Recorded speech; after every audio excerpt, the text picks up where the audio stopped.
Hello বন্ধুরা, আসসালামু আলাইকুম।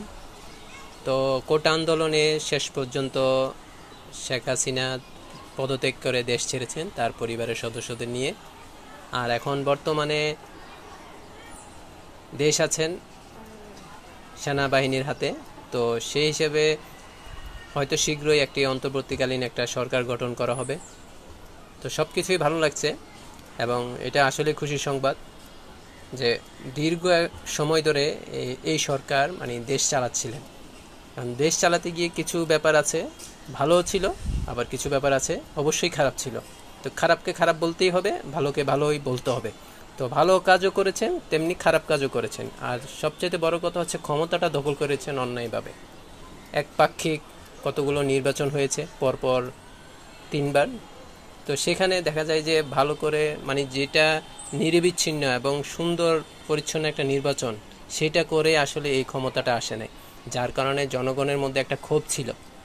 তা আজকে সরকারে এই যে প্রধানমন্ত্রীর পদত্যাগ, তা জানি না এখন বাকি মন্ত্রীদের কি খবর, বাকি নেতা নেত্রীদের কি খবর, বা এই যে ছাত্র রাজনীতি করতো ছাত্রলীগ, তারপরে আছে যুবলীগ, এদের এখন কি হবে? এরাও কি টিকে থাকবে নাকি এরাও চলে যাবে? কারণ পদত্যাগ করেছে তাদের প্রধান, তো বাকিরা কি থাকবে না না থাকবে এটা এখন দেখার বিষয়।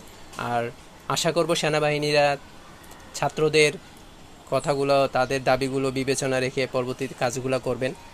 আর এখন সবার মধ্যে একটা বিজয়ের উল্লাসই দেখা যাচ্ছে। দীর্ঘ 15 থেকে 16 বছর ধরে যে সরকার দেশ চালাচ্ছিল, সেটা এখন স্থগিত হয়ে গেল। এখন সেনাবাহিনীর যে বক্তব্য, সেখানে আমরা শুনেছি যে শীঘ্রই রাষ্ট্রপতির সাথে দেখা করে একটা অন্তর্বর্তীকালীন সরকার গঠন করা হবে। এটা আসলে একটা ভালো খবর।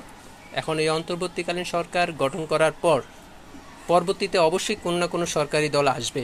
তো তারা কারা হবে, কেমন হবে, নাকি পুনরায় তার পুনরাবৃত্তি হবে এরকম একটা সরকার যে নাকি ক্ষমতায় গেলে তার ক্ষমতাকে ধরে রাখার জন্য যত প্রকারের চাপ আছে, ক্ষমতার অপব্যবহার আছে, সবগুলো করছে, এরকম যেন না হয়। আশা করব অদূর ভবিষ্যতে আমরা একটা সুন্দর বাংলাদেশ পাবো, যেখানে জনগণ তাদের আশা স্বপ্ন সবগুলা বাস্তবায়ন করার জন্য সরকারকে পাশে পায়। আর ছাত্র রাজনীতির, ছাত্র আন্দোলন, এই যে ব্যাপারটা, ছাত্রদের নিয়ে যে ব্যাপারটা, এটা আসলে একটা ইতিহাস করলো। এবং 15ই আগস্ট ছিল শোকের মাস। এখন আওয়ামী লীগ সরকার নেই, তো এই 15ই আগস্ট যে শোক দিবস পালন করা হতো, আমার মনে হয় না এটা এখন আবার পরবর্তীতে শোক দিবস পালন করবে। তবে যাদের বিবেচনাবোধ ভালো, হয়তো জাতির পিতার জন্য একটা শোক দিবস পালন করতেও পারে। আমি এই ব্যাপারে আমার অভিজ্ঞতা নেই, মানে আমার স্মৃতি স্মরণে নেই যে বিরোধী দল থাকা অবস্থায় এই শোক দিবস পালন করা হতো কিনা। এখন বর্তমানে সেনাবাহিনী আছে, তারা কি করে না করে এটা তাদের ব্যাপার। তবে আশা করব যে ভবিষ্যৎটা যেন আরও সুন্দর একটা সুশৃঙ্খল দেশ গঠনে যেন তারা কোনো যৌক্তিক সিদ্ধান্ত নেয়। এবং পরবর্তীতে আশা করি একটা নির্বাচন হবে। এখন এই অন্তর্বর্তীকালীন যে সরকারটা গঠন হবে, সেখানে যেন কোনো ক্ষমতাবান মানে ক্ষমতার অপব্যবহার করে এমন কেউ যেন না আসে, এটাই একটা প্রত্যাশা রাখলো।